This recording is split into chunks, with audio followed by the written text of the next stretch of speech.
Salam alaikum et bienvenue à tous. Nous sommes le 26 juillet 2026 et je commence par une nouvelle qui va intéresser tous ceux qui suivent la transformation industrielle de l'Algérie.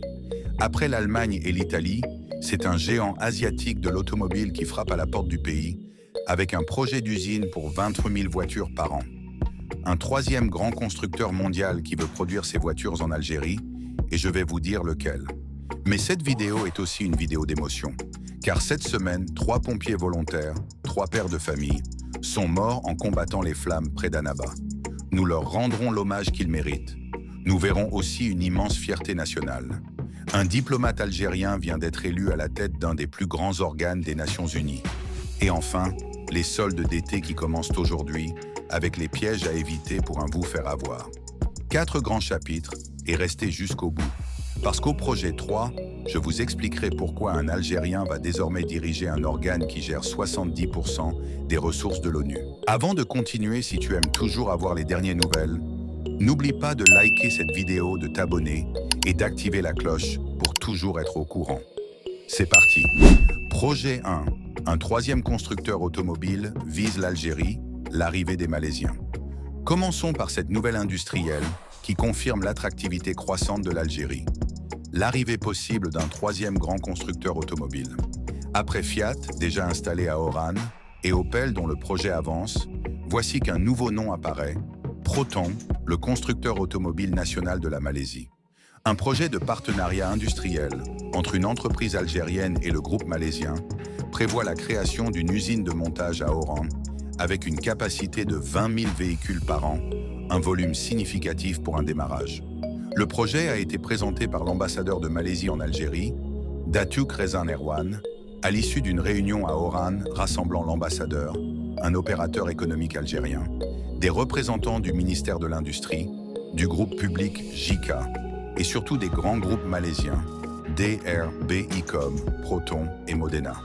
Ces acteurs comptent DRBICOM est l'un des plus grands groupes industriels de Malaisie, actifs dans l'automobile, la défense, les services et l'immobilier.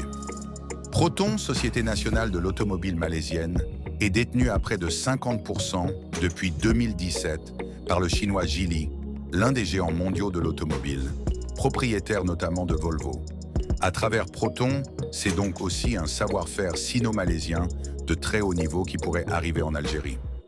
Le groupe Modenas, spécialisé dans les motos, étudie de son côté un projet de fabrication locale de châssis de 2 roues. Selon l'ambassade, les 2 parties échangent déjà des plans techniques et DRBICOM a commencé l'étude d'évaluation du montant d'investissement nécessaire. Ce ne sont donc pas de simples paroles, mais des études techniques concrètes déjà en cours. Pourquoi cette nouvelle est-elle importante? D'abord, la diversification des partenaires. En quelques mois, l'Algérie attire des constructeurs de 3 continents, l'Europe avec Fiat et Opel, et maintenant l'Asie avec Proton, adossé au chinois Geely. Exactement la stratégie du multi-alignement dont nous parlons à chaque vidéo. Ensuite, l'objectif africain, un point capital. Pour le constructeur malaisien, cette implantation ne se limiterait pas au marché algérien. Le groupe entendant bâtir une coopération durable et contribuer au développement de l'industrie automobile dans toute l'Afrique du Nord. L'Algérie n'est donc pas vue comme un simple marché de 47 millions d'habitants, mais comme une base industrielle pour conquérir tout le continent, la vision d'un hub automobile régional que nous évoquons souvent. Enfin, la relance de toute une filière. Chaque nouvelle usine, c'est des emplois directs, mais aussi tout un écosystème de sous-traitants, d'équipementiers, de fournisseurs, du savoir-faire qui s'installe et des compétences qui se forment. Honnêteté oblige, restons prudents et lucides. À ce stade, il s'agit d'un projet, d'une étude, de discussions avancées, mais pas encore d'une usine qui tourne. Ce qui compte, ce n'est pas l'annonce, c'est la concrétisation, et il faut aussi se poser la bonne question. Quel sera le taux d'intégration locale, c'est-à-dire la part réellement fabriquée en Algérie? S'agira-t-il d'une vraie production ou d'un simple assemblage de pièces importées? Rappelons que pour l'usine Fiat, ce taux doit passer de 30 à 40% en 2027. C'est ce genre d'exigence qui fait la différence. Quoi qu'il en soit, le signal est clair. L'Algérie, qui importait la quasi-totalité de ses véhicules, devient une destination crédible pour l'industrie automobile mondiale. Projet 2. Hommage à nos pompiers, 3 héros pour l'Algérie. Passons maintenant à ce qui doit toucher notre cœur. Seraïdi, nos morts, dans la région d'Annaba, reconnaissance. 3 hommes ont Cette payé semaine, de leur vie l'Algérie en combattant a la payé un fournaise lourd des tribut flammes dans sa lutte contre les Retenez incendies. Qu'ils étaient sur les hauteurs des hommes de volontaires, volontaires, des pères de famille, pas des professionnels payés pour risquer leur vie, mais des citoyens ordinaires qui ont vu leur montagne brûler et sont montés au front par amour de leur terre. Ils n'étaient pas obligés d'y aller, ils avaient une famille, des enfants qui les attendaient. Mais devant les flammes qui menaçaient les leurs, ils n'ont pas hésité, armés de branches et de seaux face à un incendie d'une telle ampleur. Ils y ont laissé leur vie, le sacrifice le plus élevé qu'un homme puisse faire. Mes condoléances les plus sincères à leurs familles, leurs enfants, leurs veuves, leurs parents. Que Dieu les accueille en sa miséricorde et donne à leurs proches la force de surmonter cette épreuve. Ces 3 héros s'ajoutent à la longue liste de ceux qui, chaque été, se battent contre le feu. Nous avions parlé du bilan vertigineux de 1675 incendies depuis le 8 juillet, et la région de Seraïdi a été durement touchée. Mais après le drame, il y a la reconstruction. Les habitants reviennent, nettoient, reconstruisent, et des bulldozers réalisent des tranchées par feu, ces bandes de terrain déboisées qui empêchent le feu de se propager. L'État a annoncé la prise en charge du recensement des pertes matérielles pour indemniser les victimes, une promesse qu'il faudra tenir rapidement, car ces familles ont tout perdu. À travers ces 3 pompiers volontaires, rendons hommage à tous les autres, les professionnels épuisés, les forestiers, les militaires qui pilotent les bombardiers d'eau, et tous ces volontaires anonymes qui défendent leurs terres avec les moyens du bord. En leur mémoire, je répète l'appel de chaque vidéo. La majorité des départs de feu sont d'origine humaine. Ne jetez jamais un mégot par la fenêtre. Projet 3, consécration à l'ONU, un Algérien à la tête d'un grand organe des Nations Unies. Ce 3e chapitre est un motif de fierté nationale. Un diplomate algérien vient d'accéder à l'une des plus hautes fonctions du système des Nations Unies. L'ambassadeur Ammar Benjama, représentant permanent de l'Algérie à l'ONU, a été élu à la présidence du Conseil économique et social, l'ECOSOC. Mesurons l'importance de cette fonction. L'ECOSOC est l'un des 6 principaux organes de l'ONU, aux côtés du Conseil de sécurité et de l'Assemblée générale, chargé de coordonner les travaux dans les domaines économiques, social, environnemental et du développement durable. Et retenez ce chiffre, l'ECOSOC coordonne des activités qui mobilisent près de 70% des ressources humaines et financières de tout le système onusien.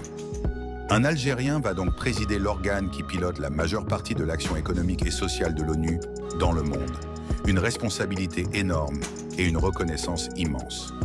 Ammar Benjama prendra officiellement ses fonctions fin juillet 2026 pour un mandat d'1 an jusqu'en juillet 2027, plébiscité à l'unanimité par le groupe des ambassadeurs africains à l'ONU, une reconnaissance du rôle de l'Algérie comme voix respectée du continent.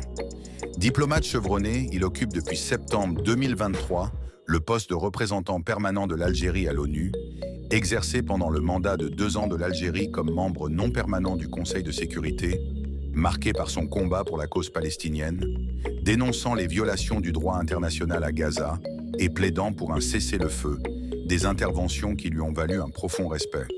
Pour son mandat à la tête de l'ECOSOC, il a fixé 3 priorités. Renforcer l'inclusivité, accélérer les objectifs de développement durable contre la pauvreté et la faim, et restaurer la confiance dans la coopération multilatérale, à un moment où le monde est de plus en plus divisé. Que retenir de cette élection?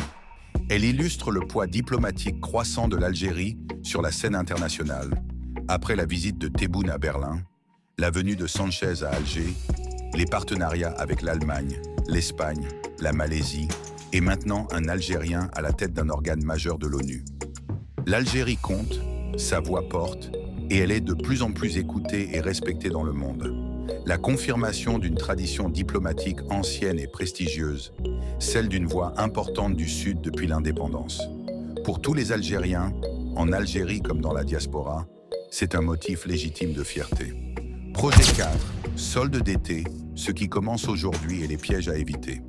Pour ce 4e et dernier, parlons d'un sujet concret. Les soldes d'été qui démarrent aujourd'hui même. Le ministère du Commerce a annoncé que la saison des soldes estivales débute ce dimanche 26 juillet et s'étalera jusqu'au dimanche 6 septembre, soit 6 semaines pour faire de bonnes affaires. Cette opération s'inscrit dans un cadre légal précis, un décret exécutif fixant les conditions et modalités des ventes en solde, encadré par la loi pour protéger le consommateur. Le ministère a appelé les commerçants à adopter des prix compétitifs, une bonne occasion pour les familles de s'équiper à meilleur prix en cette période de pouvoir d'achat, sous pression, vêtements, chaussures, électroménagers et bien d'autres produits. Mais les soldes sont aussi une période où certains commerçants tentent d'arnaquer les consommateurs. Quelques conseils. Méfiez-vous des fausses réductions. La technique la plus courante consistant à augmenter le prix juste avant les soldes, puis afficher une fausse réduction. Vérifiez que le produit soldé est bien un produit normal du magasin. Gardez vos tickets de caisse, un produit soldé bénéficiant des mêmes garanties légales qu'un produit au prix normal. Fixez-vous un budget et gardez la tête froide. Et n'hésitez pas à signaler les abus au service du commerce.